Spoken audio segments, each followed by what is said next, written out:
O som seco das rodas da maca ecoava pelo corredor de azulejos brancos. O cheiro a antisséptico, tão característico do hospital, invadia-me as narinas.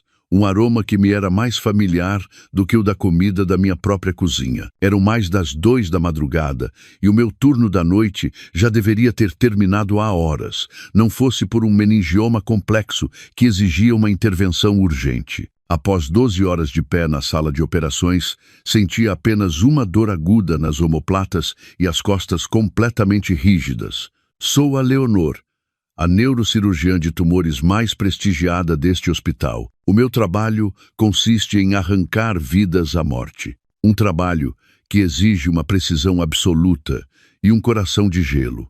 Caminhava com relutância em direção ao elevador, desejando apenas desabar sobre o catre da minha sala de descanso. O telemóvel vibrou. Uma mensagem do Diogo, meu marido. Acabei de terminar a reunião. Que exaustão, querida. Paris está fria esta noite. Sorri, um dos poucos sorrisos do dia. Escrevi uma resposta. Eu também acabei de sair de uma cirurgia. Dorme cedo. Cuida-te muito. Amo-te. O Diogo estava numa viagem de trabalho de 2 anos em França, num programa de investigação colaborativa que, segundo ele, era uma oportunidade de ouro para a sua carreira como professor catedrático. Estávamos separados há quase 1 ano, e todo o nosso contato resumia-se a mensagens de texto e chamadas apressadas. Sentia a falta dele, mas estava orgulhosa. O elevador apitou e as portas abriram-se. Entrei, mas parei abruptamente. Um homem familiar esperava nervosamente no corredor em frente, mesmo em frente à porta da ala da maternidade. O meu coração pareceu parar por um instante. Era o Diogo em carne e osso, não em Paris, mas aqui. A poucos metros de mim, a minha mente ficou em branco. Vestia a camisa azul clara que eu mesma lhe tinha passado a ferro e colocado na mala. Parecia um pouco mais magro, com o cabelo curto e bem penteado. Andava de um lado para o outro, com o rosto cheio de preocupação, olhando constantemente para a porta da sala de partos. Saí do elevador. Os meus pés pesavam como chumbo. Diogo, a minha voz não foi forte, mas no silencioso corredor do hospital, à meia-noite, ressoou com uma clareza espantosa. O Diogo sobressaltou-se, virou-se bruscamente e, ao ver-me, o seu rosto descompôs-se. A preocupação transformou-se instantaneamente em pânico absoluto. Os seus olhos arregalaram-se e ele balbuciou. Leonor, o que fazes aqui? Uma pergunta ridícula. O que faço eu num hospital? Sou médica. Estou de serviço, disse, esforçando-me por manter a calma apesar do turbilhão no meu peito. A pergunta certa é: o que fazes tu aqui? Não devias estar em Paris. O Diogo, sem jeito, olhou de soslaio para a sala de partos e depois para mim. Voltei ao país de improviso. Não tive tempo de te avisar. Vim visitar um amigo cuja mulher está a dar à luz. Esbocei um sorriso torto. Que tipo de amigo te deixa tão preocupado a ponto de estares aqui às 2 da madrugada? Que amigo é mais importante do que avisar a tua mulher de que voltaste a casa? Nesse exato momento, uma parteira saiu da sala de partos com uma pasta na mão. Senhor Diogo, é o marido da paciente Inês, certo? Pode passar para tratar da documentação do bebê. Correu tudo bem. Mãe e filho estão perfeitos. As palavras marido e paciente atingiram a minha cabeça como 2 marteladas. O Diogo empalideceu. Já não conseguia manter a sua falsa compostura. Querida, deixa-me explicar. Não é o que pensas. Não é o que eu penso. Ri-me. Um riso gélido que ressoou no meu peito. Então, o que é? Explica-me, Diogo. Olhei fixamente nos olhos do homem que amara, por quem me sacrificara e em quem confiara cegamente. O homem que eu acreditava estar a trabalhar dia e noite pela sua carreira do outro lado do continente, afinal estava aqui, na mesma cidade, e acabara de ter um filho com outra mulher. A porta da sala de partos abriu-se novamente. Desta vez, empurravam uma cama na qual jazia uma rapariga muito jovem com o rosto pálido pelo cansaço, mas com um olhar radiante de felicidade. Diogo, o nosso filho. Então, viu-me de pé em frente ao Diogo. O sorriso desvaneceu-se dos seus lábios. Querido, quem é esta senhora? O Diogo ficou petrificado, com gotas de suor a perolar na sua testa. Não sabia como me apresentar, como a sua esposa ou como a amiga que acabara de mencionar. É a doutora Leonor, uma colega do hospital. Uma colega. Repeti essas duas palavras na minha mente. Tinham um sabor amargo na minha garganta. 10 anos de casamento, 10 anos de sacrifício, e agora eu era uma colega. A jovem Inês pareceu aliviada, mas a sua alegria durou pouco. O chefe do departamento de ginecologia aproximou-se a toda a pressa, com uma expressão grave. Senhor Diogo, é o pai do bebê, certo? Sim, sou eu. Aconteceu alguma coisa ao meu filho? Perguntou o Diogo com urgência. O menino está a ter convulsões. Acabamos de lhe fazer uma ecografia transfontanelar de urgência. O chefe de departamento parou e olhou para mim. Doutora Leonor, que sorte que ainda está aqui. Imediatamente virei-me para ele, tentando afastar os meus problemas pessoais. O que se passa, doutor? Detectamos um tumor de grande dimensão no ventrículo cerebral do recém-nascido. É muito grande e está a exercer uma compressão severa. O bebê está em estado crítico. Virou-se para o Diogo. Precisamos de operar de imediato. E a única pessoa neste hospital, e provavelmente em todo o país, capaz de realizar uma cirurgia tão complexa num neonato, é a doutora Leonor. A ironia do destino fez-me querer rir às gargalhadas. O Diogo e a Inês ficaram de pedra. O rosto da Inês tornou-se lívido, sem uma gota de sangue. Olhou para mim, depois para o Diogo, e a sua expressão passou do espanto ao terror. Após um segundo de paralisia, o Diogo atirou-se a mim, agarrando-me o braço com força. A sua mão tremia e estava gelada. Leonor, tens de o salvar. Tens de salvar o meu filho, gritou, esquecendo qualquer tentativa de dissimulação. Rogo-te, Leonor, és a melhor cirurgiã. Olhei friamente para a mão que se agarrava à minha. Essa mesma mão tinha me abraçado, tinha me feito promessas. Agora, suplicava-me que salvasse o filho que tivera com a sua amante. O paciente é minha responsabilidade. Soltei-me do seu aperto. A minha voz era monótona e sem emoção. Seja filho de quem for, farei tudo o que estiver ao meu alcance. É a minha ética profissional. Virei-me para o chefe de ginecologia. Preparem a sala de operações. Transfiram o neonato para a neurocirurgia. Preciso da minha melhor equipa. Imediatamente. Não voltei a olhar para o Diogo, nem para a rapariga chamada Inês. Afastei-me, voltando a vestir a minha bata branca. Naquele momento, não era a Leonor, a esposa traída. Era a doutora Leonor, e tinha uma neurocirurgia neonatal extremamente crítica à minha espera. As luzes da sala de operações brilhavam intensamente, focadas no corpo frágil que jazia sobre a mesa. O bebê, com apenas algumas horas de vida, era tão pequeno como um gatinho. O seu peito subia e descia debilmente, assistido por um ventilador. O tumor era ainda maior do que a ecografia mostrara. Estava numa localização perigosíssima, entrelaçado com nervos vitais e a comprimir o centro motor. Um único erro, um tremor de 1 milímetro na minha mão, e esta criança morreria na mesa. Ou, se sobrevivesse, ficaria em estado vegetativo. Afastei todos os pensamentos que me distraíam. Já não existiam o Diogo, nem a Inês, nem a traição. Na minha mente só havia a anatomia, o tumor e esta vida tão frágil. A cirurgia durou 14 horas. Quando dei o último ponto, o sol já despontava no céu do dia seguinte. O tumor fora, removido com um sucesso milagroso. O ritmo cardíaco do bebê mantinha-se estável, mas eu não podia descansar. Outras 3 cirurgias, todas elas complicadas, já estavam agendadas e esperavam por mim. Mal tive tempo de beber um copo de água com açúcar, vestir um pijama de bloco limpo e continuar com o meu trabalho. O ritmo frenético do hospital engoliu-me. 36 horas seguidas com 4 cirurgias cerebrais de alta tensão. Quando saí da última sala de operações, mal sentia as pernas.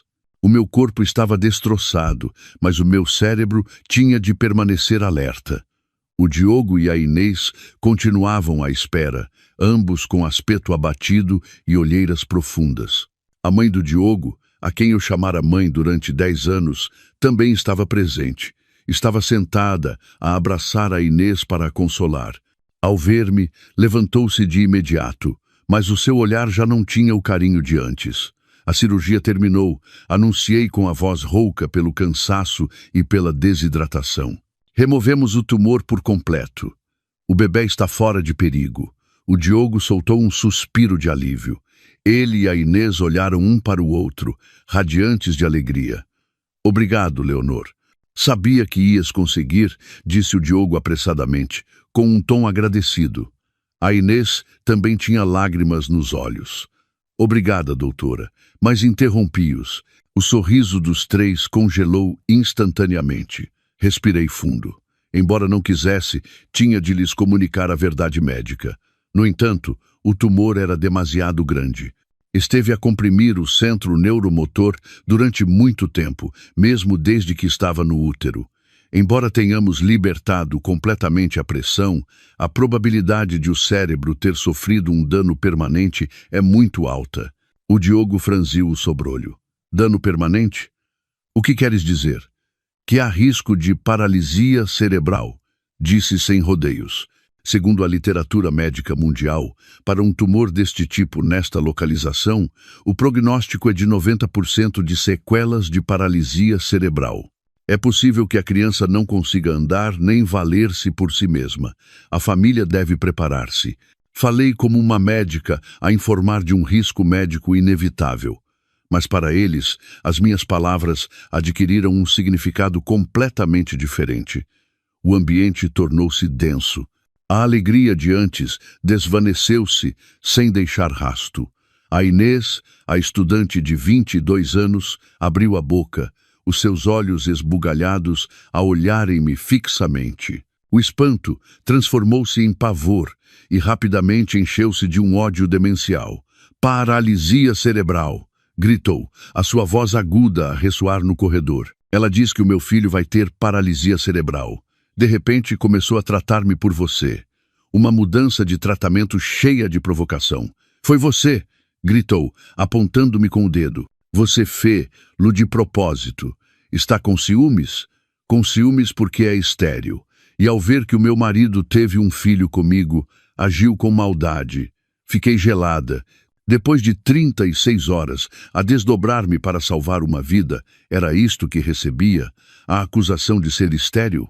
A minha ex-sogra, que sempre me pressionara com o tema dos filhos, juntou-se ao coro. Meu Deus, Leonor, como pode ser tão cruel? O Diogo só cometeu um deslize.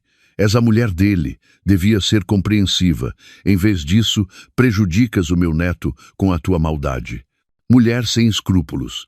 Olhei para o Diogo, o homem por quem sacrificara a minha juventude, até a minha capacidade de ser mãe, para impulsionar a sua carreira. Esperei uma palavra de defesa. Esperei que ele, como professor catedrático, como homem culto, entendesse que o que acabara de dizer era ciência médica, não uma vingança pessoal. Mas o Diogo não o fez. Olhou-me com olhos frios e acusadores. Interpôs-se entre a Inês e a sua mãe, como se as protegesse de mim. Leonor, não esperava que fosses este tipo de pessoa, disse entre dentes. Seja como for, é o meu filho. Como pudeste fazer-lhe isto? Não mereces ser médica. És um demônio. Fazer-lhe isto, repeti cada palavra. Não mereço ser médica.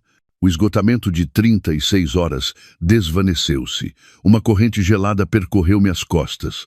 Então, este era o seu verdadeiro rosto, a família do rapaz de uma aldeia do Alentejo com dificuldades, a quem eu e a minha família tínhamos ajudado e apoiado sem reservas. O desprezo cresceu dentro de mim. Tinha salvo a criança, tinha cumprido o meu dever como médica, mas salvara a pessoa errada. Salvara o filho de um traidor e agora eles viravam-se para me morder. 36 horas de esgotamento, 4 cirurgias cerebrais de vida ou morte. E agora estas acusações sujas, estéril, demônio, agiu com maldade. Tudo se abateu sobre mim. O cansaço extremo do meu corpo pareceu ser dissipado por uma rajada de ar glacial. Endireitei-me. A indignação deu-me uma força e uma lucidez aterradoras. Olhei diretamente para o Diogo, o marido que um dia amei. O que acabaste de dizer? Que eu lhe fiz alguma coisa? Acaso não é verdade? Agora já não precisava de dissimular. Cerrou a mandíbula. Estás com ciúmes de nós. Como não podes ter filhos, quando viste que a Inês me deu um filho varão, decidiste destruí-lo. Cruel. Um filho varão. Repeti. Ah, então era isso, o que a mãe dele sempre me sussurrava ao ouvido. Se não podes parir, vai-te embora e deixa que outra o faça. A Inês, embora estivesse numa cadeira de rodas, cerrou os dentes e insultou-me.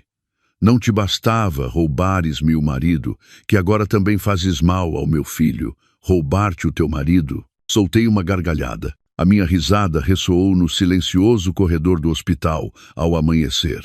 Várias enfermeiras e familiares de pacientes ao longe começaram a olhar com curiosidade na nossa direção. Aproximei-me. Plaf! Uma bofetada rápida e certeira. Usei toda a força que me restava. As 5 marcas dos meus dedos ficaram impressas na bochecha do Diogo. Ele ficou atônito. Não podia acreditar que eu, a sua esposa sempre doce e abnegada, me atrevesse a levantar-lhe a mão. Esta bofetada, disse com a voz a sibilar entre os dentes, é pelos teus 10 anos de enganos. Virei-me para a Inês. A jovem olhava-me com os olhos arregalados, aterrorizada. Plaf! Outra bofetada, ainda mais forte, e esta é pelo teu descaramento e pela tua ignorância. Acusas uma neurocirurgiã que acaba de salvar o teu filho. Em que te baseias? Atreves-te a bater-me?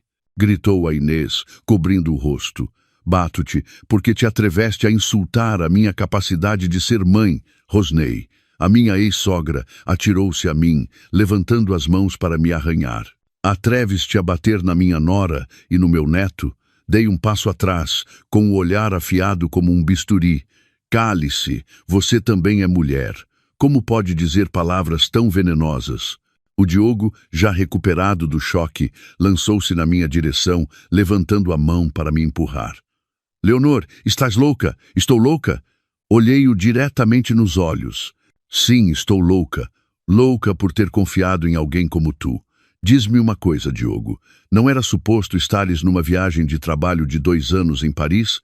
Esta pergunta foi como um balde de água fria para os 3. O Diogo parou abruptamente, com a mão suspensa no ar. Sorri com desdém, apontando para a Inês e para o bebé que jazia numa incubadora a poucos metros. Esta é a tua viagem de trabalho? Este é o projeto de investigação de que me falavas? Enganaste-me a mim e a toda a minha família. A minha ex-sogra estava estupefacta. Balbuciou. Leonor, o quê? O que dizes?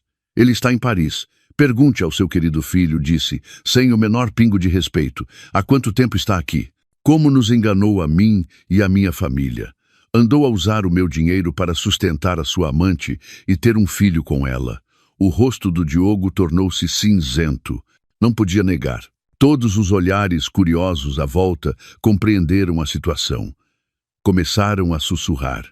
Um escândalo de ciúmes. Não, isto era uma fraude, e a vítima era a sua neurocirurgiã mais brilhante.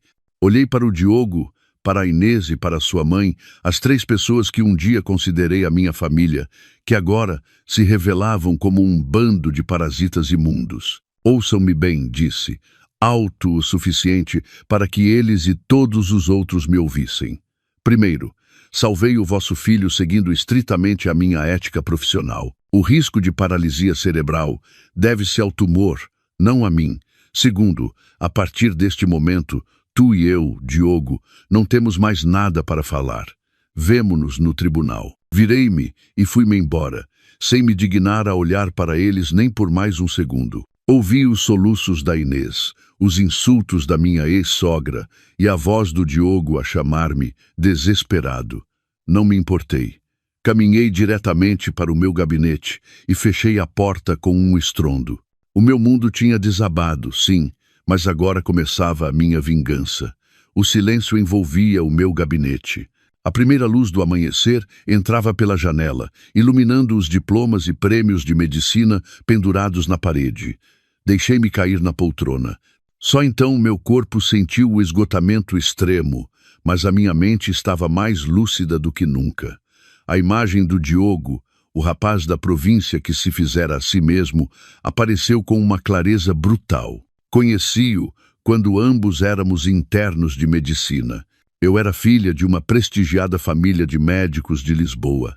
O Diogo, como ele sempre se orgulhava em dizer, era um rapaz pobre de uma aldeia no Alentejo, sem nada mais do que a sua inteligência e a sua ambição. Senti-me atraída precisamente por isso. Pensei que ele era autêntico, diferente dos rapazes de boas famílias que só sabiam depender das suas famílias. Os meus pais opuseram-se no início. O meu pai, um médico veterano, uma eminência na sua área, tinha um julgamento infalível. Não confio no olhar desse rapaz, Leonor, disse-me ele. A ambição dele é desmedida, fará o que for preciso para conseguir o que quer, mas desobedecia ao meu pai. Amava o Diogo, acreditava no nosso amor. Casámo-nos. Usei as minhas poupanças e a ajuda dos meus pais para comprar a nossa primeira casa, uma moradia em Cascais. O Diogo queria fazer o doutoramento. Apoiei-o. Tu concentra-te em estudar. Eu trato da parte econômica, disse-lhe. Lancei-me a trabalhar como uma máquina. Além das minhas horas no hospital, dava aulas e escrevia artigos. Cada euro que ganhava era destinado aos seus estudos e a construir a sua carreira. Há 5 anos, engravidei. Foi precisamente quando o Diogo estava imerso na sua tese de doutoramento, a parte mais crucial. Quando lhe dei a notícia, ele não se alegrou. Franziu o sobrolho. Querida, estou num momento muito delicado e tu estás prestes a ser chefe de secção. Um filho agora complicar-nos-ia a vida aos dois. E se esperássemos um pouco? O seu esperar um pouco significava que eu abortasse. Chorei muitíssimo, mas por amor a ele, por acreditar na sua promessa de que mais tarde teríamos uma equipa de futebol, cerrei os dentes e aceitei. Nunca imaginei que aquele aborto me causaria complicações. O médico disse-me que as minhas possibilidades de voltar a engravidar eram muito baixas, quase nulas. Escondi-lhe isso. Temia desapontar. Lô, sofri em silêncio. E agora ele e a sua amante atreviam-se a usar a palavra estéril para me humilhar. A dor e o ódio remoinharam no meu peito. Não só me tinha roubado o meu dinheiro, como também me tinha roubado o meu único filho, o meu direito a ser mãe. Depois, quando terminou o doutoramento, quis um lugar na universidade, uma cátedra. Disse que era o sonho da sua vida. Foi o meu pai, o mesmo que se opusera a ele, que por amor à sua filha teve de usar os contactos que cultivara durante toda a sua vida, usar o seu prestígio como aval. Moveu influências, apresentou o Diogo a pessoas influentes. O Diogo foi nomeado professor associado e depois catedrático com uma rapidez espantosa. Tornou-se o professor catedrático mais jovem da faculdade. Pavoneava-se, acreditando que tudo se devia ao seu talento. Esqueceu-se de que, sem o trampolim que a minha família lhe proporcionara, continuaria a ser um simples doutor, à espera da sua vez, numa longa fila. E a viagem de trabalho a Paris também foi ideia e gestão do meu pai. Afinal, usara a fachada que a minha família lhe criara para me enganar, para construir uma nova família. Tinha um plano de fuga preparado, tinha um filho varão, uma amante jovem. Só esperava o momento oportuno para me descartar. Este engano não foi um deslize momentâneo. Foi um plano meticulosamente calculado durante anos. Tinha me enganado a mim e aos meus pais. Cerrei os dentes. As lágrimas já não caíam. Se ele fora calculista, eu também o seria. Se queria uma guerra, dar-lhe-ia uma que jamais esqueceria. Tinha me tirado demasiado. Era hora de recuperar tudo. Não fui à casa. Liguei ao diretor do hospital, um bom amigo do meu pai. Mantive a voz firme. Acabei de ter um problema familiar muito grave. O meu marido, bem, o Diogo, tem um filho com outra. Acabei de operar essa criança. Houve um silêncio de vários segundos do outro lado da linha. Ele estava atônito. Preciso de uma licença sem vencimento. Preciso dos 2 meses a que tenho direito por lei. Claro, aprovo-a agora mesmo. Descansa, Leonor. Se precisares de alguma coisa, liga-me. Obrigada. A primeira coisa que fiz foi ligar a um advogado, não ao da família, mas ao Lourenço. O Lourenço fora médico antes de estudar direito. Era especializado em casos de negligência médica e divórcios complexos. Era brilhante, frio e, o mais importante, odiava a falsidade. Diga, Lourenço, sou a Leonor. Doutora Leonor, o que se passa para me ligares tão cedo? Quero o divórcio e preciso que me ajudes com algo imediatamente. Contei-lhe a história em traços gerais. O Lourenço apenas emitiu um aham, sem se surpreender, como se já tivesse visto de tudo. Ele enganou-me e teve um filho fora do casamento. Quero que o tribunal ordene o congelamento de todos os nossos bens de imediato. Suspeito que ele tentará movimentar o dinheiro. Tens provas? Tenho. Provas irrefutáveis, mas por enquanto não quero apresentá-las. Agora só preciso que solicites o congelamento de bens, todas as contas conjuntas, todas as propriedades. De acordo, envia-me a lista de bens e os seus dados. Apresentarei o requerimento no tribunal esta mesma manhã. Desliguei e imediatamente redigi um e-mail detalhado. A moradia onde vivíamos. Os meus pais deram-nos o dinheiro para o terreno e construímos-la em nome dos dois. O apartamento de luxo no Chiado era meu antes do casamento, um presente dos meus pais, mas fui tão estúpida que deixei a minha sogra viver nele. 2 carros e 3 contas bancárias conjuntas onde depositara a maior parte das minhas poupanças e do meu salário. O patrimônio conjunto em nome de ambos ascendia a não menos de 5 milhões de euros. Fiz tudo como um autômato, rápido, preciso, sem hesitar. Quando terminei, conduzi até a nossa casa. Precisava de tomar um duche e de me trocar. A casa estava fria. Tudo continuava igual a quando saí 36 horas antes, só que o dono de tudo aquilo mudara. Fui diretamente ao escritório do Diogo. Tudo estava arrumado. Ele era uma pessoa meticulosa, mas eu sabia onde guardava os seus segredos. Abri a gaveta, nada. Abri o cofre, nada. Mas eu sabia que ele tinha uma conta privada. Liguei novamente ao Lourenço. Investiga mais uma coisa. É muito provável que ele tenha uma conta privada na sucursal portuguesa de um banco suíço. Uma vez, gabou-se de ter um fundo de emergência para catedráticos. Entendido, respondeu o Lourenço, seco. Tinha de bloquear todas as suas vias de escape. Queria um filho, uma nova família. Perfeito. Teria de o sustentar com as suas próprias mãos, começando do zero. Tal como esperava, uma semana depois, o Diogo não me ligou, apenas me enviou uma mensagem. O que fizeste com as contas? Não respondi. Ligou-me freneticamente, mas bloqueei o número dele.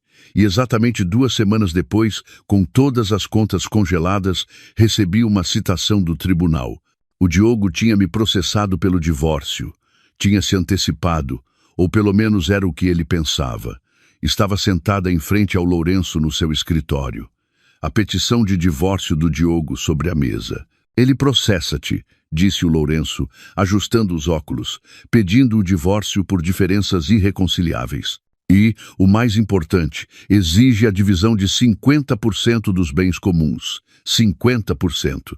Sorri com desdém. Exatamente. Mostra-se muito seguro. Na petição, alega que ele, como catedrático de prestígio, era a principal fonte de rendimento, enquanto tu, como médica, tinhas um trabalho menos estável. Insinua até que tens problemas psicológicos, ciúmes patológicos e que era impossível manter o casamento. Ele tem a certeza de que não tens provas. Exatamente. Pensa que o que aconteceu no hospital foram apenas palavras, sem nenhuma evidência sólida. Engana-se. Abri a minha mala com calma e tirei um pequeno saco de plástico. O Lourenço arqueou uma sobrancelha. Dentro havia alguns cabelos, isto é, cabelo do Diogo. Tirei-o da escova dele em casa.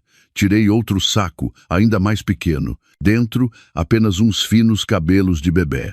E isto, disse, é cabelo do recém-nascido. Recolhi-o quando lhe rapei a cabeça para o preparar para a cirurgia. É um procedimento obrigatório para garantir a asepsia total. O Lourenço olhou-me. O seu olhar já não era o de um advogado, mas o de um ex-médico cheio de admiração.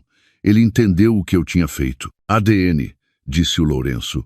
Um golpe mortal. Exato. Quero que ele caia na sua própria armadilha. Deixemos que seja arrogante. Deixemos que exija os seus 50%. Queres contraprocessar agora por adultério e ocultação de paternidade? Não. Deixa que ele continue com o processo dele. Quero que ele se apresente perante o juiz. Exija com confiança o que acha que é seu. E então mostrar-lhe-ei que não só não receberá um cêntimo, como sairá de lá com a marca de adúltero. É temível, doutora Leonor. Só estou a recuperar o que é meu. O primeiro dia no tribunal foi apenas um ato de conciliação. O Diogo apareceu. Tinha um aspecto abatido, mas tentava manter a pose digna de um catedrático. Ia acompanhado de um advogado novato. Olhou-me com ódio. Provavelmente não entendia por que é que eu estava tão calma. O juiz perguntou: Senhor Diogo, mantém o seu pedido de divórcio e a divisão de 50% dos bens? O Diogo pigarreou. Sim, meritíssimo juiz. A Leonor e eu já não temos sentimentos um pelo outro, e o patrimônio comum foi construído principalmente graças ao meu esforço. Permaneci em silêncio, a ouvir as suas mentiras. Senhora Leonor, tem algo a alegar? Olhei para o juiz. Não aceito a conciliação e não concordo com esta divisão de bens. Apresentarei provas no julgamento principal que demonstrarão que o senhor Diogo não tem direito a receber absolutamente nada deste patrimônio. O Diogo sorriu com desdém. Acreditava que eu estava a blasfemar. Bem, que continuasse a pensar assim. 3 semanas depois, realizou-se o julgamento principal do nosso divórcio. Cheguei ao tribunal com total serenidade. Os meus 2 meses de licença tinham me dado tempo para recuperar e preparar tudo meticulosamente. Recuperar o meu aspecto tranquilo e profissional de neurocirurgiã de elite. O Diogo também chegou. Parecia mais desgastado, mas continuava a tentar aparentar a sua fachada de intelectual. Ao seu lado, o mesmo advogado jovem. Ao ver-me, o seu olhar brilhou com ódio. O congelamento dos seus bens claramente tinha mergulhado na miséria a sua vida, a da sua nova amante e a da sua exigente mãe. Precisava do dinheiro e estava convencido de que obteria os seus 5 milhões de euros. O julgamento começou. O advogado do Diogo falou sem parar, apresentando um sem fim de provas dos rendimentos do Diogo, dos seus projetos de investigação, das suas publicações internacionais. Tentava demonstrar que, durante os 10 anos de casamento, o Diogo fora o pilar econômico. Meritíssimo juiz, disse o advogado com arrogância, o meu cliente é um catedrático de prestígio, um talento excepcional para este país. Todo o patrimônio comum, incluindo a moradia e os carros, provém dos seus rendimentos, bônus. A senhora Leonor, embora seja médica, tem rendimentos incomparáveis. Exigimos uma sentença justa que divida 50% do patrimônio, equivalente a 5 milhões de euros para o meu cliente. O Diogo ouvia, assentindo, satisfeito. Até me lançou um olhar de superioridade, como se conceder-me os outros 50% fosse um ato de generosidade. Eu apenas sorri. Chegou a vez do meu advogado, o Lourenço. Não se apressou. Levantou-se e ajustou os óculos. Meritíssimo juiz, a parte demandante, expôs com grande eloquência os méritos do senhor Diogo.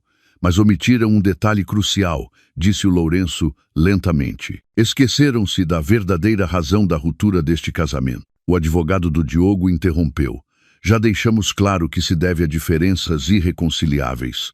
A senhora Leonor sofre de ciúmes patológicos. Ciúmes patológicos. O Lourenço arqueou uma sobrancelha. Bem, então permitam-nos apresentar as provas desses ciúmes patológicos. O silêncio apoderou-se da sala. O Lourenço olhou diretamente para o Diogo. Senhor Diogo, conhece uma tal de Inês, de 22 anos, estudante da Universidade de Lisboa? O Diogo sobressaltou-se, empalidecendo ligeiramente. É uma aluna minha. Uma aluna. O Lourenço sorriu com ironia. Então diga-me, o menino chamado Tiago, nascido no Hospital de Santa Maria há um mês, é o produto de investigação entre si e essa aluna? O Diogo levantou-se de um salto. O quê? O que está a dizer? Isso é uma calúnia, uma difamação. O Lourenço dirigiu-se ao juiz. Meritíssimo juiz, para demonstrar a veracidade das nossas afirmações e provar que o senhor Diogo violou gravemente a lei do casamento e da família, enganando a sua esposa e tendo um filho fora do casamento, solicitamos apresentar os resultados de um teste de ADN. O Lourenço colocou um dossiê sobre a mesa. Este é o relatório de um dos laboratórios mais prestigiados do país. As amostras analisadas são cabelo do senhor Diogo e cabelo do recém-nascido mencionado, obtido durante a preparação para uma cirurgia de um tumor cerebral. O resultado, uma coincidência de paternidade de 99,9%. Prova irrefutável. O Diogo ficou mudo, o seu rosto passou do vermelho ao cinzento, cambaleou quase caindo. Não podia acreditar. Não entendia como eu conseguira uma amostra de cabelo do bebê. Olhei-o com os olhos frios como o gelo. Ao salvar o seu filho, obtivera a arma definitiva para acabar com ele. O advogado do Diogo também ficou sem palavras. O Lourenço continuou. Não houve apenas uma violação sentimental. O senhor Diogo também tentou ocultar bens. Imediatamente após a doutora Leonor descobrir o engano, em menos de 24 horas, tentou transferir uma grande soma de dinheiro de uma conta conjunta para uma conta privada em seu nome num banco suíço. Felizmente, solicitamos a tempo o congelamento judicial. Meritíssimo juiz, concluiu o Lourenço, solicitamos que seja totalmente indeferido o pedido de divisão de bens do senhor Diogo, dado que ele é o único culpado, tendo violado os seus deveres conjugais, enganando e tendo um filho com outra mulher. Solicitamos que a totalidade do patrimônio comum, cuja maior parte provém da família da esposa, seja adjudicada à minha cliente, a doutora Leonor. O senhor Diogo deve sair de mãos a abanar.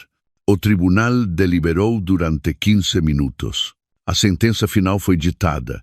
O juiz indeferiu o pedido de divisão de bens do demandante Diogo e aceitou o pedido da demandada Leonor. A totalidade do patrimônio comum, avaliado em 5 milhões de euros, passava a ser propriedade exclusiva da Leonor. O Diogo sairia de mãos a abanar.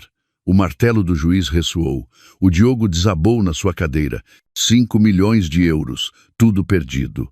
Os 10 anos de engano e esforço tinham se desvanecido.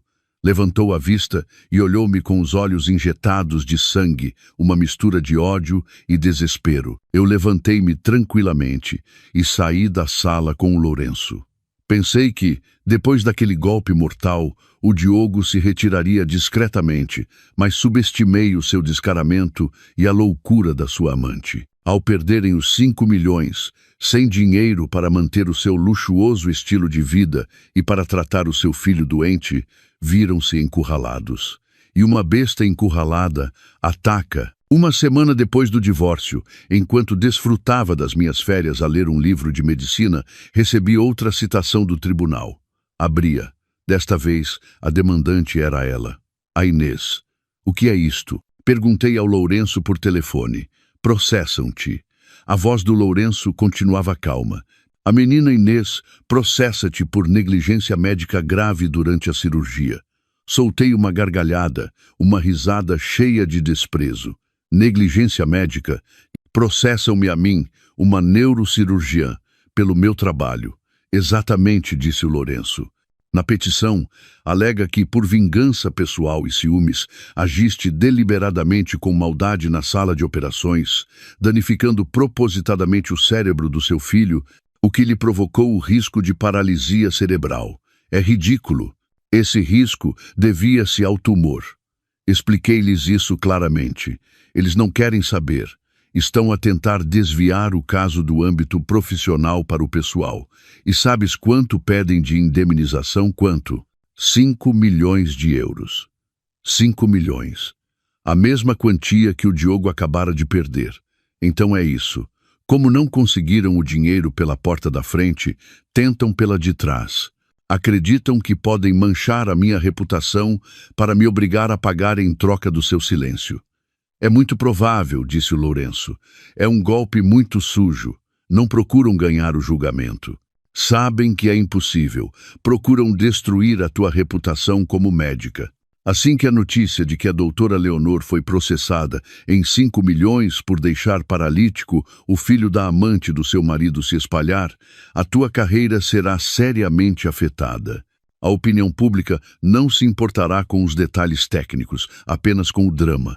Querem jogar sujo, cerrei o punho. De acordo, jogarei com eles. Lourenço, não te esqueças de que também foste médico. Entendes este caso melhor do que qualquer outro advogado. Prepara todo o processo. Quero que não só percam o julgamento, mas que fiquem humilhados pela sua própria ignorância. Entendido, doutora Leonor? Solicitarei ao hospital o relatório completo da cirurgia, todos os resultados pré- e pós-operatórios e a bibliografia mundial sobre este tipo de tumor. Perfeito. Eles quiseram cavar a sua própria sepultura. Vou dar-lhes uma ajuda. Alguns dias depois, tal como o Lourenço previu, alguns tabloides começaram a publicar notícias ambíguas. Prestigiada cirurgiã acusada de vingança danifica deliberadamente o filho ilegítimo do seu marido.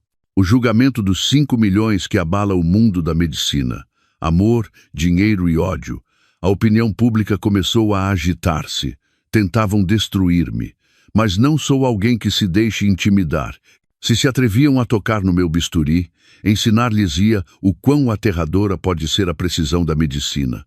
O julgamento por negligência médica foi muito mais tenso do que o do divórcio. Desta vez, havia muitos jornalistas presentes. Cheiravam o drama. A Inês foi empurrada para a sala numa cadeira de rodas, com o rosto pálido e aspecto frágil, interpretando o papel de vítima. O Diogo acompanhava, fazendo de pai magoado e indignado. O seu advogado, o mesmo novato da vez anterior, começou o seu discurso sentimental. Meritíssimo juiz, minhas senhoras e meus senhores, disse, apontando para mim, apenas por ciúmes, pela mesquinhez de uma mulher despeitada, a doutora Leonor destruiu sem piedade o futuro de uma criança inocente. Abusou do seu cargo, do seu bisturi, para levar a cabo uma vingança pessoal. O filho da minha cliente, o pequeno Tiago, poderia ter sido saudável, mas ela deixou-o com paralisia cerebral de propósito. A Inês começou a chorar. O Diogo cerrou os dentes, olhando-me com ódio. Atuavam muito bem.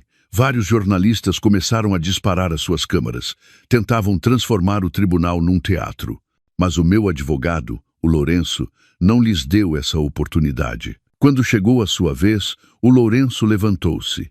Não falou de ciúmes nem de casos amorosos, falou apenas de medicina. Meritíssimo juiz, começou o Lourenço com a voz firme e clara de um ex-médico.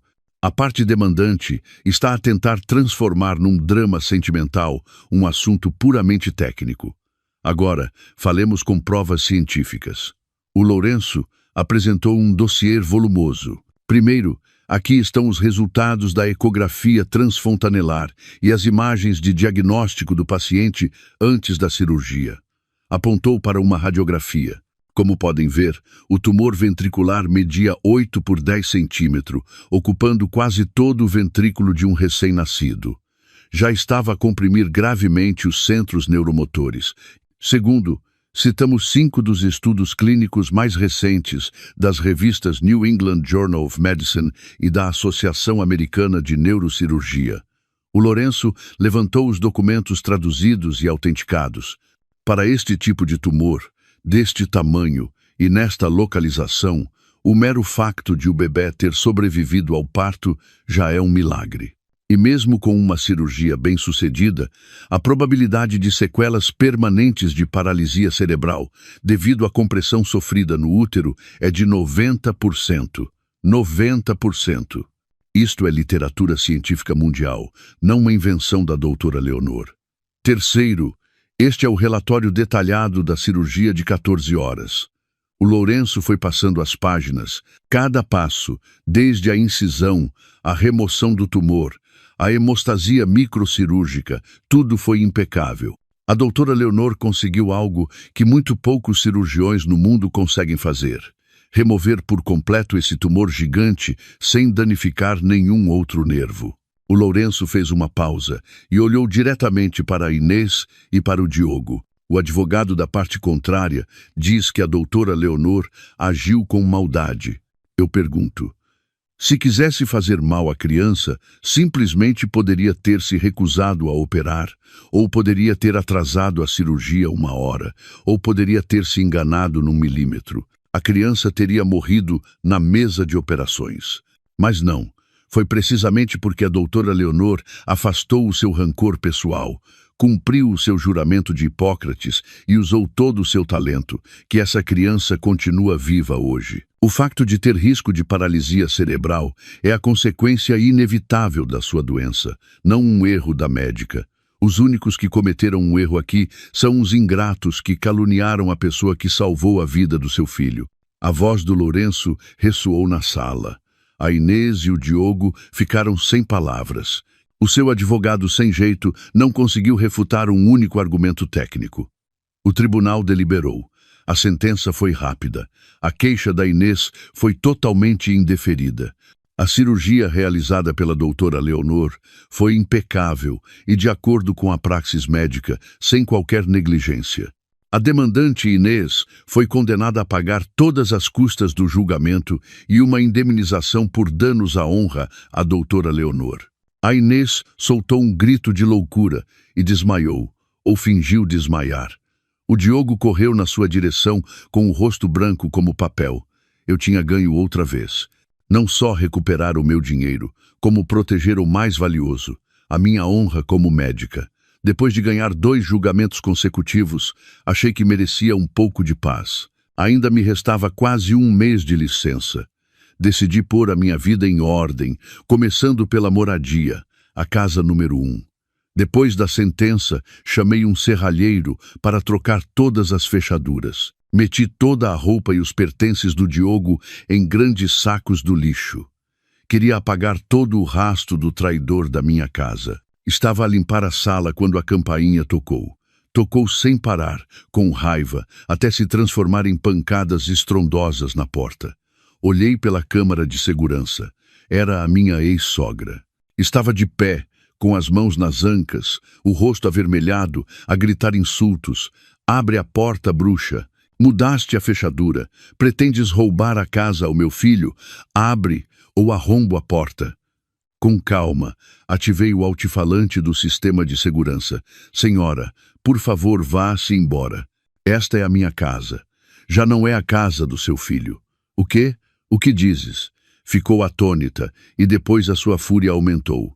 Esta casa é do meu filho, do Diogo. Tu não passas de uma parasita. Fora da minha casa. Deveria atualizar as suas informações, disse com voz monótona. O tribunal já proferiu a sentença. O Diogo saiu de mãos a abanar. Esta casa é 100% minha. A senhora não tem nenhum direito de estar aqui.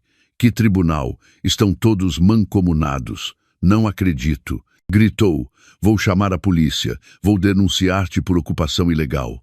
Tirou o telemóvel e marcou o 112. Polícia, venham à Rua do Carvalho, número 15, agora mesmo. A minha nora está a expulsar-me de casa. Está a ocupar a casa do meu filho. São uns ladrões.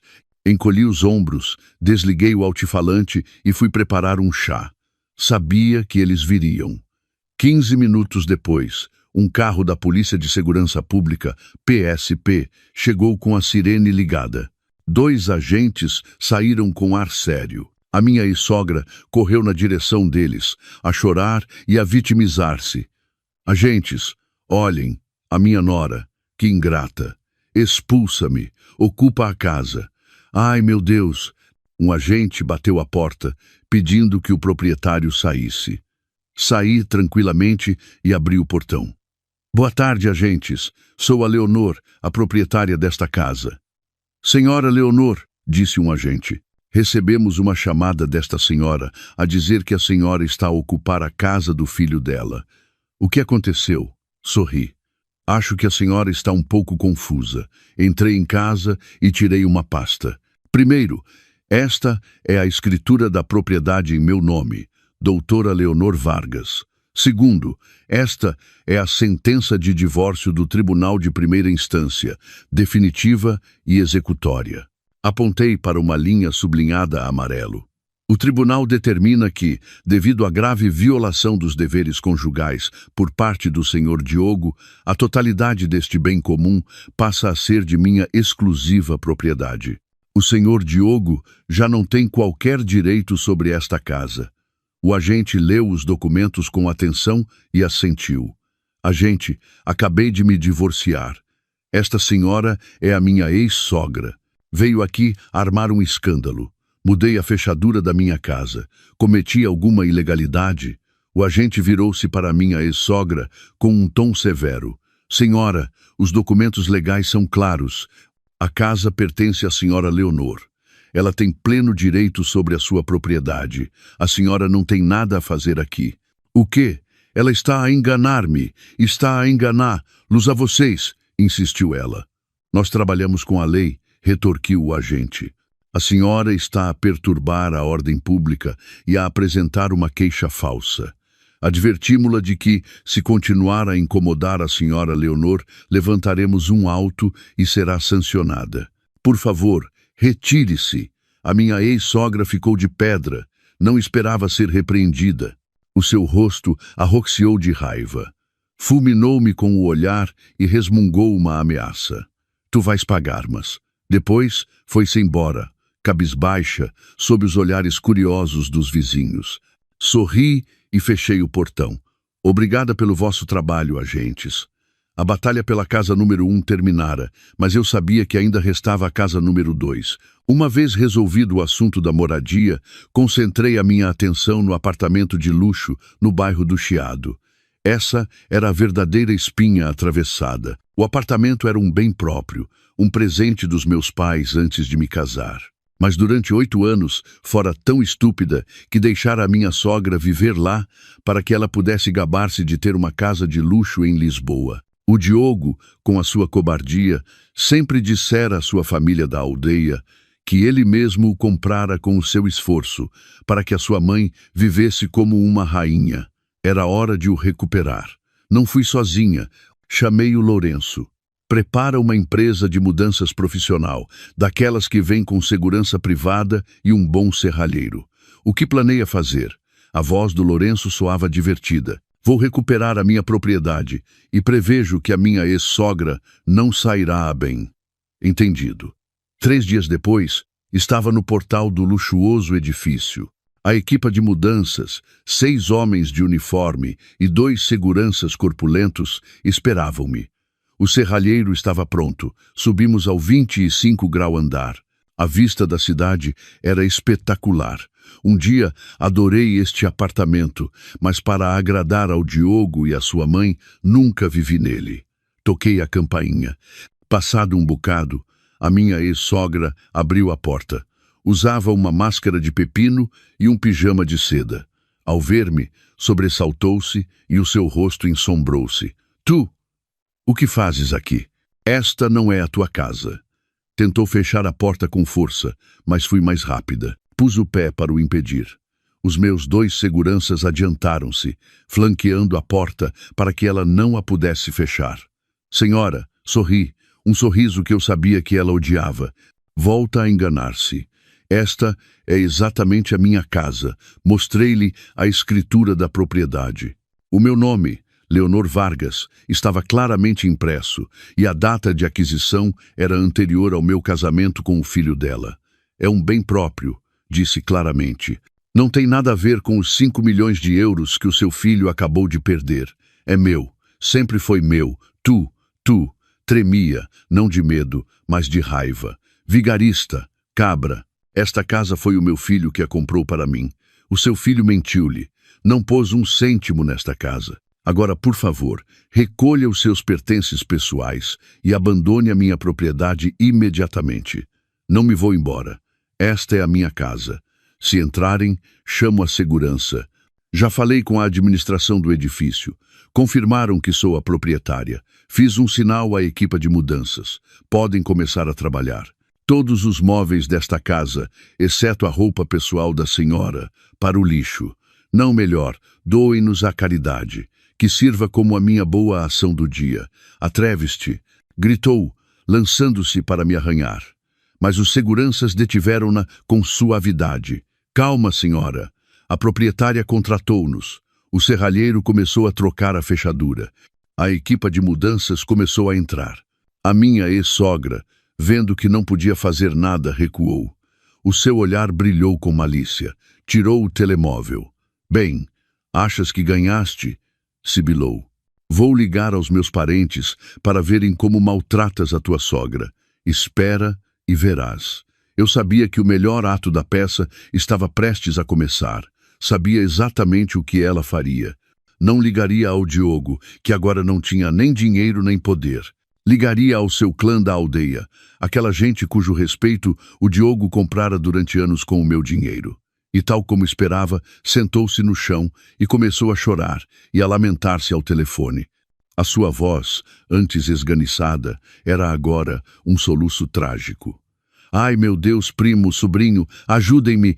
A Leonor, a ex-mulher do Diogo, veio roubar-me a casa.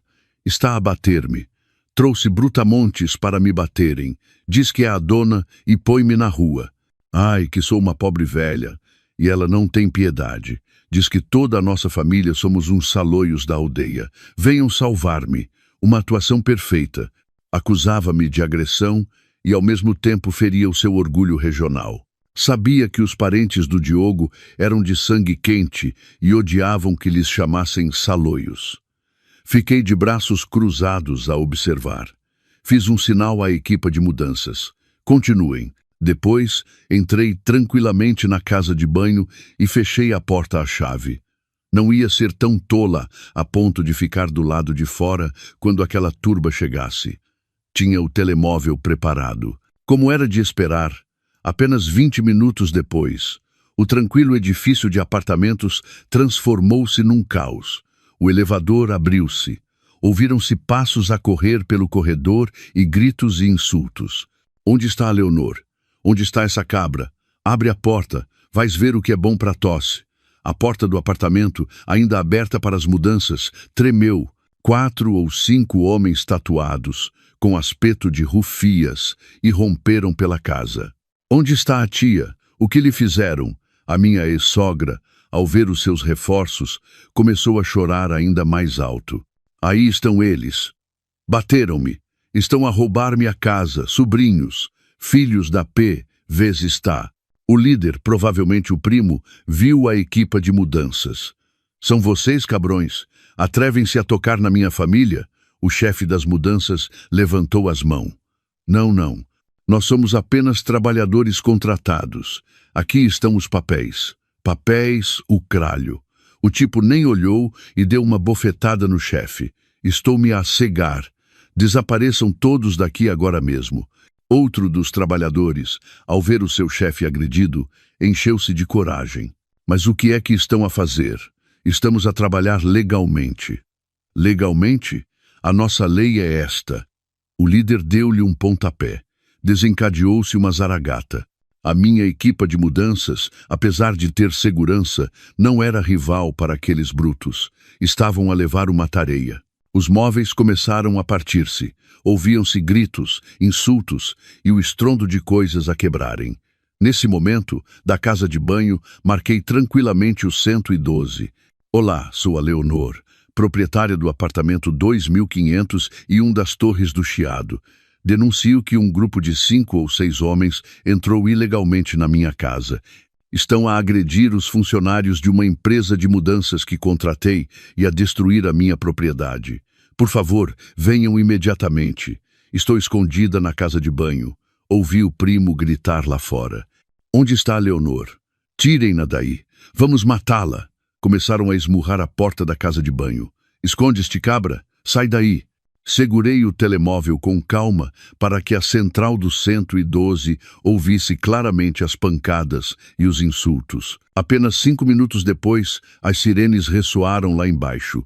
Desta vez não eram 2 polícias municipais, era o Corpo de Intervenção, CI, da PSP. Chegaram rápido. A segurança nestas zonas de luxo é máxima. O pano estava prestes a cair sobre a farsa da minha ex-sogra. As pancadas na porta da minha casa de banho cessaram. Ouvi o alvoroço e a voz autoritária da polícia do lado de fora. Todos quietos. Larguem o que têm nas mãos e ponham-nas na cabeça. Quem são vocês? Nós. O bando de parentes começou a balbuciar. A sua agressividade desvaneceu-se ao verem a polícia de intervenção. Esperei mais alguns minutos até a situação estar controlada e então abri lentamente a porta da casa de banho. O meu apartamento parecia um campo de batalha. Móveis partidos por todo o lado. Os trabalhadores das mudanças estavam no chão, um a segurar um braço, outro com a cara magoada. A minha ex-sogra, em vez de parecer vitoriosa, estava encolhida num canto, pálida como cera. Os seus parentes estavam contra a parede com as mãos no ar. Um inspetor aproximou-se de mim. É a senhora Leonor, a proprietária? Sim, sou eu, disse, tentando manter a calma, embora o meu coração batesse com força. Obrigada por virem tão rápido. Relate-nos os factos. Mostrei-lhe todos os documentos. Esta é a escritura que prova que sou a proprietária. Este é o contrato que assinei com a empresa de mudanças. Estava a proceder à remoção dos meus bens quando esta senhora, apontei para minha ex-sogra, chamou estes homens. Entraram sem dizer uma palavra, agrediram os meus funcionários e destruíram a minha propriedade. O inspetor assentiu. Entendido. Dirigiu-se à equipa de mudanças. Estão feridos? Querem apresentar queixa? O chefe da equipa, o que levara a bofetada, atreveu-se a falar. Sim, senhor. A mim agrediram-me e aos meus colegas também. Entraram muito violentos. Exigimos uma indemnização pelos danos e pelas despesas médicas. De acordo, levantaremos o auto. O inspetor encarou os parentes. Quem vos chamou para virem aqui? A minha ex-sogra tremia, sem se atrever a falar. O primo sussurrou. Foi a minha tia que ligou. Chamou-vos para agredirem pessoas, não foi? Disse que lhe estavam a roubar a casa, que a estavam a agredir. E vocês, sem verificarem a informação, vêm para aqui armar confusão e agredir pessoas? Bradou o inspetor. Terão de nos acompanhar todos à esquadra. Desordem pública, invasão de propriedade e ofensas à integridade física. Ao ouvir a palavra esquadra, todos empalideceram. Nesse preciso momento, tocou o telemóvel da minha ex-sogra. Seguramente era o Diogo.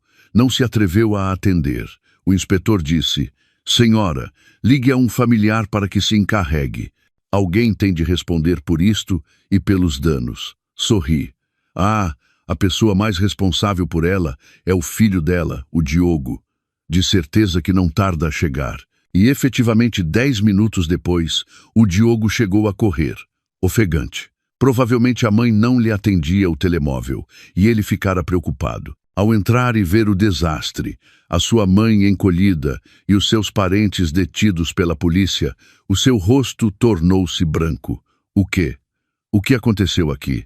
Gaguejou. O inspetor aproximou-se. É o senhor Diogo, o filho desta senhora? Sim, eu. Bem, a sua mãe e os seus parentes acabaram de invadir isto, destruindo a propriedade e agredindo várias pessoas. O polícia apontou para o apartamento. A senhora Leonor é a proprietária legal. Como pensa resolver isto? O Diogo olhou-me com vontade de me matar, mas à frente da polícia não se atreveu a fazer nada. Leonor, por que fizeste isto? Recriminou-me. Soltei uma gargalhada. Eu? O que fiz eu? Eu estava a limpar a minha casa. Devias perguntar à tua mãe e aos teus parentes o que eles fizeram com a minha casa.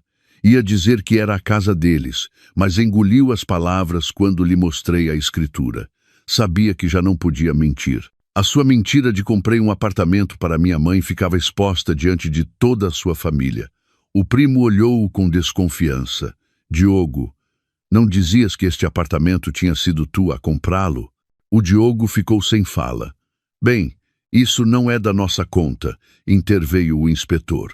Por agora, o senhor é o responsável. Tem de indemnizar a empresa de mudanças. Reclamam 5.000 euros por despesas médicas, danos morais e cancelamento do contrato. 5.000 euros? Gritou o Diogo.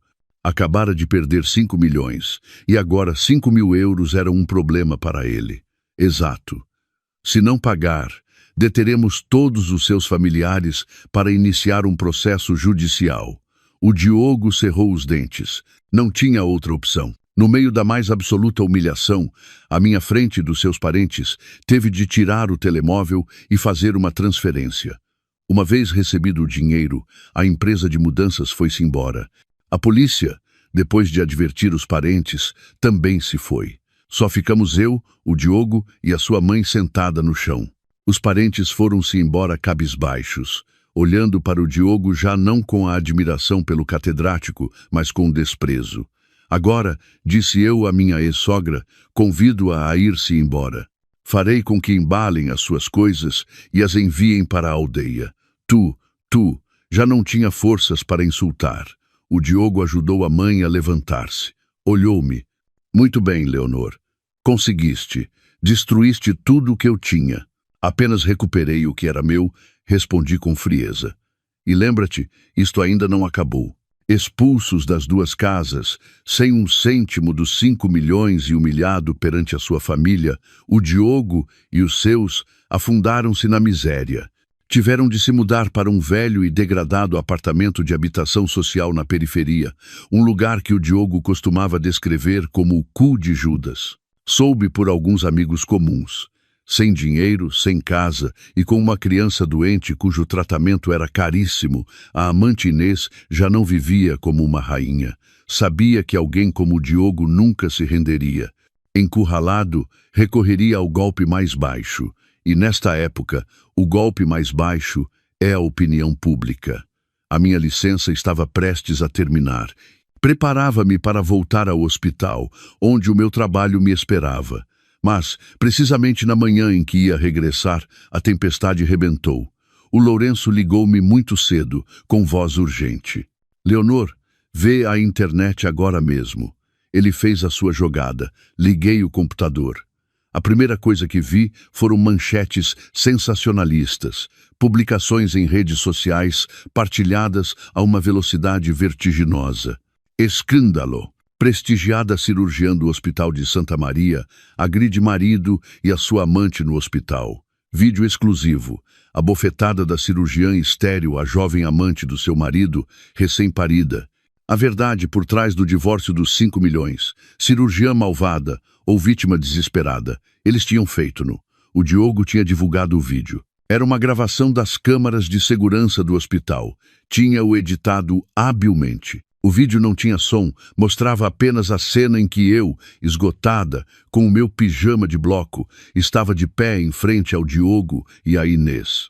E então, a imagem da minha mão a levantar-se e a esbofetear o Diogo e depois a Inês. Só isso, um vídeo mudo onde eu agredia outros. Debaixo do vídeo, um longo e lacrimoso texto escrito pelo Diogo ou pela Inês. Contava como ele era um catedrático humilde, desprezado pela família da sua rica esposa. Dizia que eu, por ser estéril, tinha problemas psicológicos e ciúmes doentios, que a Inês era apenas uma estudante que se apaixonara por ele inocentemente.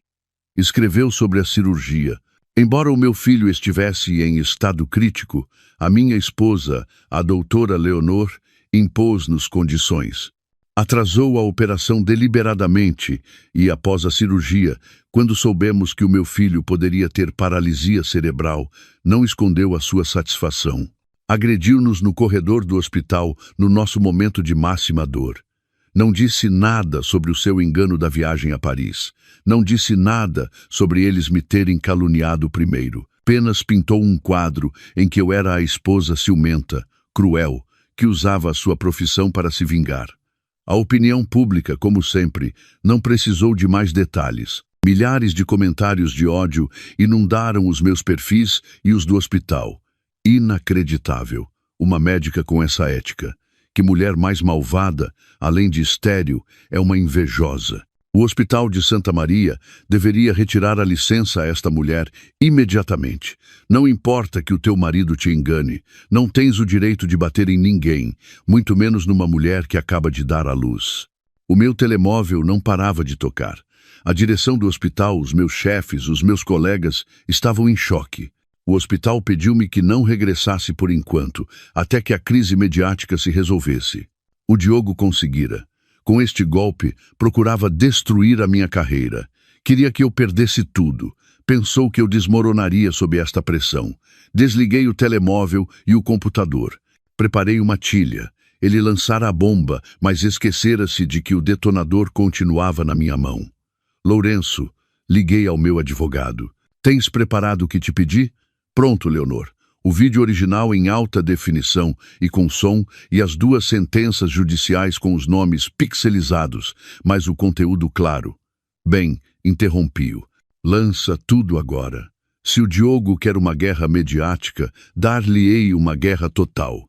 Se ele começou com uma peça de teatro muda, eu responderei com um documentário com som, imagem e provas legais.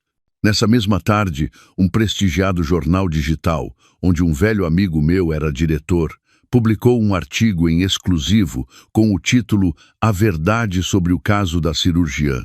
Vídeo original e sentenças judiciais revelam quem é a verdadeira vítima. O artigo começava com o vídeo mudo que o Diogo divulgara, mas imediatamente a seguir, o ecrã dividia-se. De um lado, o vídeo mudo, do outro, o vídeo original com som de alta qualidade extraído das câmaras de segurança. E desta vez, o público pôde ouvir. Ouviram a Inês gritar. Está com ciúmes porque é uma estéril. Agiu com maldade. Ouviram a minha ex-sogra acrescentar. Mulher sem escrúpulos a prejudicar o meu neto. E, sobretudo, ouviram o Diogo dizer. Não esperava que fosses este tipo de pessoa. Como pudeste fazer-lhe isto? És um demônio. E então ouviram as minhas bofetadas, ouviram a minha voz sibilante. Bato-te porque te atreveste a insultar a minha capacidade de ser mãe. E ouviram a minha revelação. Não era suposto estares em Paris, esta é a tua viagem de trabalho? A usar o meu dinheiro para sustentar a tua amante e o teu filho. Tudo ficou claro como água. Quem atacou primeiro? Quem caluniou? Quem foi a vítima da traição? Mas não terminou aí.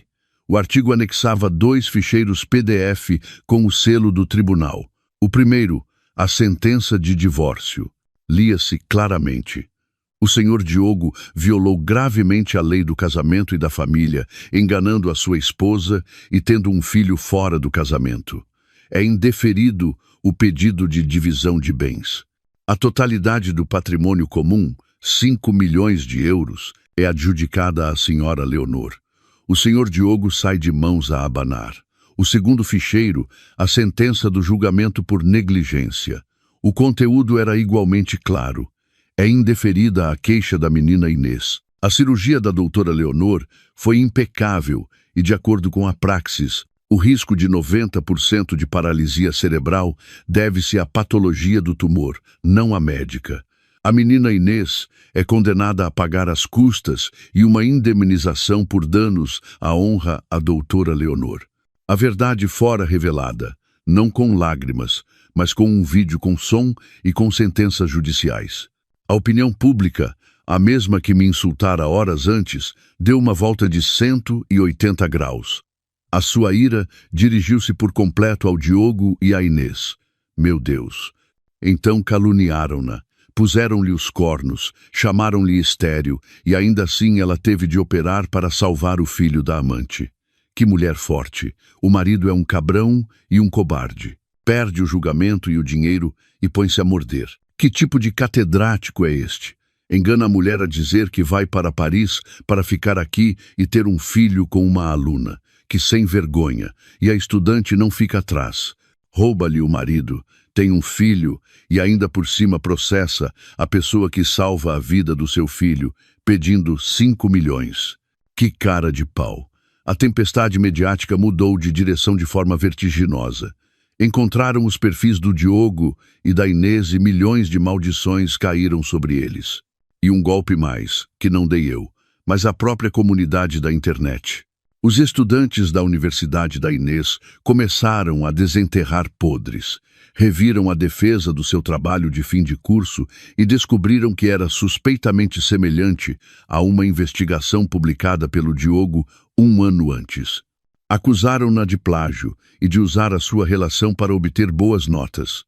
Outros estudantes acusaram o Diogo de assediar alunas. Já não era apenas um assunto familiar. Tornara-se num escândalo acadêmico e ético que abalou o mundo da educação. O Diogo e a Inês, de vítimas, passaram a ser os vilões da sociedade. Tinham sido esmagados sem piedade. Após o escândalo mediático, a Universidade do Diogo não pôde ficar de braços cruzados. Sob a pressão da opinião pública e do Ministério da Educação, tiveram de abrir um processo disciplinar. No entanto, o resultado foi uma simples palmada no pulso, suspensão de funções e de vencimento durante 3 meses e a retirada de todos os suplementos desse ano. Nada mais. Não podiam despedir tão facilmente um catedrático de prestígio, sobretudo se ainda fosse útil para certos projetos. Eu sabia disso, sabia como o sistema funcionava. E parece que o Diogo também acreditava nisso. Pensou que tinha superado a crise. Depois de algumas semanas de silêncio, quando a opinião pública começou a acalmar, a sua arrogância ressurgiu. Uma noite, um número desconhecido ligou-me. Tive o pressentimento de que era ele. Atendi. Leonor, sou eu, o Diogo. A sua voz não soava arrependida, mas cansada e com um toque de superioridade. Permaneci em silêncio. Sei que aconteceram muitas coisas. A opinião pública é terrível. Suspirou, como se ele fosse a vítima. Mas, como vês, continuo de pé. A universidade não me pode fazer nada. Só me suspenderam por 3 meses. Depois, voltarei. Sabes por quê? Continuei em silêncio, a ouvir o seu monólogo. Porque sou um talento, disse, elevando a voz. Sou insubstituível. Esses projetos de investigação, sem mim, não vão a lado nenhum. Todos eles, desde o reitor até o decano, dependem de mim. Começou a rir. Estás a ver, Leonor? De que te servem os teus 5 milhões? De que te serve teres ganho julgamentos? Tu continuas a ser uma simples médica. Eu, pelo contrário, sou um cientista. Perdi isto, mas conseguirei outras coisas. Em breve, recuperarei tudo. Tu, no entanto, perdeste-me a mim. Perdeste uma família. Tu és a fracassada. A sua estúpida arrogância deu-me náuseas. Eu também me ri, uma risada suave, mas gélida. Diogo disse, pronunciando seu nome pela primeira vez em muito tempo. Acreditas mesmo que chegaste onde estás por ti mesmo? A sua risada cortou-se abruptamente. O quê? O que queres dizer? Acreditas que és tão inteligente, tão brilhante, que por isso subiste tão rápido? Acreditas que ser o catedrático mais jovem foi por mérito próprio? Esbocei um sorriso de desprezo. Nunca te perguntaste por que é que a tua tese de doutoramento, que era medíocre, foi aprovada com tanta facilidade? Ou por que é que tu, um novato sem experiência, foste nomeado vice-reitor e depois catedrático em poucos anos? Leonor. O Diogo começou a balbuciar. Pressentia algo. Acreditas que esse programa de 2 anos em Paris caiu do céu? Acreditas que o reitor, o decano, o catedrático emérito que tanto te apoiou, te respeitavam pelo teu talento? Ri-me com desdém. Enganas-te. Respeitavam-te, apoiaram-te, deram-te tudo porque eras o genro da minha família, porque eras o meu marido. Não, não pode ser. O meu pai disse lenta e claramente, o doutor Inácio Vargas, esse médico reformado que tu consideras um velho acabado, esqueceste-te de quem ele foi. Esqueceste-te de que o reitor, o decano e todos os que te ajudaram a subir foram alunos dele, gente que lhe deve favores. Deram-te tudo porque o meu pai lhes pediu. Fê-lo porque ama sua filha e queria que ela fosse feliz com o homem que amava.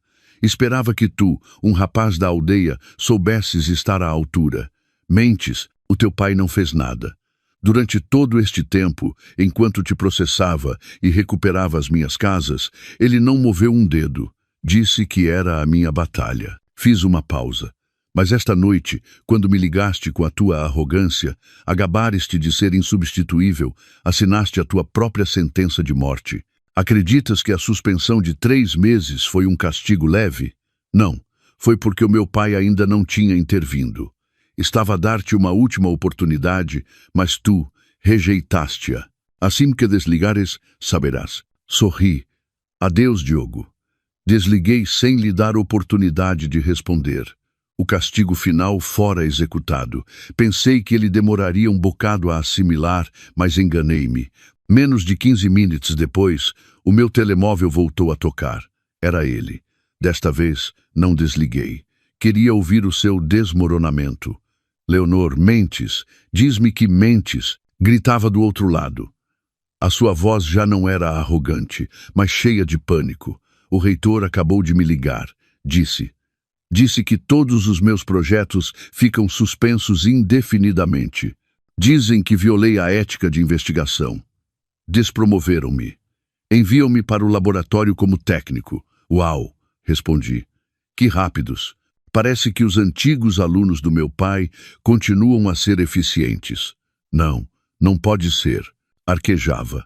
Leonor, não me podes fazer isto. Fala com o teu pai. Diz-lhe que me perdoe. Foi um erro. Eu sei. Foi um erro. Perdoa-me. Ri-me. É tarde, Diogo. Quando me ligaste para te regozijares, cavaste a tua própria sepultura. Não, por favor, Leonor, rogo-te. Ajoelho-me. Ouvi um baque surdo, como se ele realmente se tivesse ajoelhado. Perdoa-me. Desta vez a culpa foi toda da Inês. Foi ela que me seduziu. Ela é apenas uma sombra tua, Leonor. Uma sombra minha? Esbocei um sorriso de desprezo. Que original. É verdade. Estava com ela porque me lembrava um pouco de ti quando eras jovem, daquela estudante inocente. Foi um momento de fraqueza. Eu continuo a amar-te a ti, Leonor. Só te amo a ti. O nojo subiu-me pela garganta. Como podia ele dizer algo tão reles? Suplico-te, Leonor. Todos os homens cometem erros. Olha à tua volta. O próprio reitor tem um caso com uma doutoranda e o decano vai abordar-os todas as semanas. E esse venerável catedrático emérito tem uma segunda família nos arredores. Todos os homens são assim. Eu só tive o azar de ser apanhado. No seu pânico, não hesitou em vender todos aqueles de quem, minutos antes, se gabara que dependiam dele, só para justificar a sua própria miséria. Expusera a podridão do seu ambiente, mas a mim já não me importava. Diogo, interrompi-o. Já acabaste? Eu rogo-te. O que acabaste de dizer, sorri, é muito interessante. Vou guardar a gravação. Nunca se sabe. Talvez devesse enviar lá as esposas do reitor, do decano e do catedrático, a ver se elas também acham que todos os homens são assim. Não, não faças isso, gritou, desesperado. Sabia que, se o fizesse, não só ele, mas toda a sua rede de apoio se desmoronaria e o esmagariam. Por que não? Perguntei. Embora suspirasse, fingindo cansaço. Não tenho tempo para isso. Eles não são o meu problema. Só tu. Obrigada por estes 10 anos.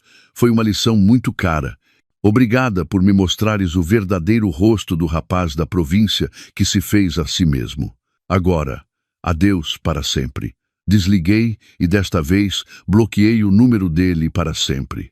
Ele mesmo me dera uma última faca ao revelar os segredos dos outros, mas eu não precisava dela. Para mim, ele já estava morto. Depois daquela última chamada, desliguei o telemóvel. Pela primeira vez em 2 meses, senti o meu peito leve. Todo o peso, todo o rancor pareceu desvanecer-se com aquela última chamada. Destruir a sua carreira, sim, mas fora a sua escolha. Se tivesse sido inteligente, se tivesse aceite ir-se embora de mãos a abanar e em silêncio, o meu pai tê-lo-ia deixado manter o seu título de catedrático. Mas foi demasiado arrogante. Desafiou-me e pagou o preço.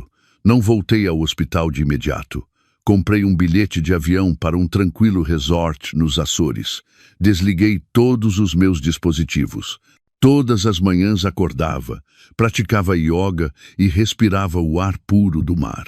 Passeava pela areia, lia os livros de medicina que tinha pendentes, desfrutava de boa comida e de um sono profundo e sem pesadelos. Já não pensava no Diogo, nem na Inês, nem em nenhum deles. Tinham sido expulsos da minha vida. Tinha 5 milhões no banco, 2 propriedades em meu nome e, o mais importante, uma carreira e uma honra que ninguém me podia tirar. Era rica, era livre. Quando voltei ao hospital, todos me receberam de braços abertos. O escândalo tornara-me famosa, mas de uma forma positiva.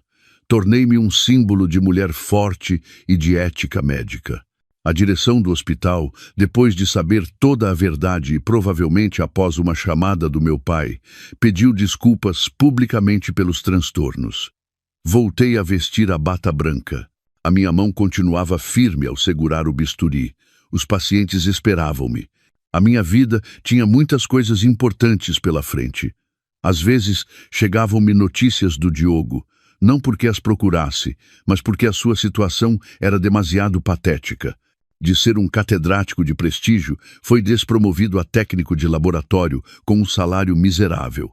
Os projetos de investigação, claro, foram-lhe retirados. Afinal, quando o trampolim chamado a minha família desapareceu, ele não era ninguém. Vivia naquele apartamento degradado na periferia com a sua mãe queixosa e a sua amante Inês, que já não era jovem e bela, mas uma mãe estressada e amargurada que lhe atirava constantemente à cara a sua falta de dinheiro. E a carga mais pesada, o filho. Tal como diagnostiquei, o bebê sofria de uma paralisia cerebral severa. Precisava de reabilitação caríssima e de cuidados constantes. Era uma carga econômica e emocional sem fim. Ouvi dizer que o Diogo pedia dinheiro emprestado a toda a gente, mas depois do que fizera, ninguém queria saber dele. Tinha de fazer trabalhos extra depois das suas horas no laboratório. O seu ar de catedrático digno desaparecera. Perdera tudo: carreira, dinheiro, fama e liberdade. Estava amarrado para sempre às consequências dos seus atos.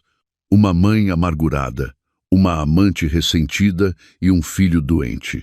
Esse era o castigo mais justo para ele. Muito pior do que a prisão.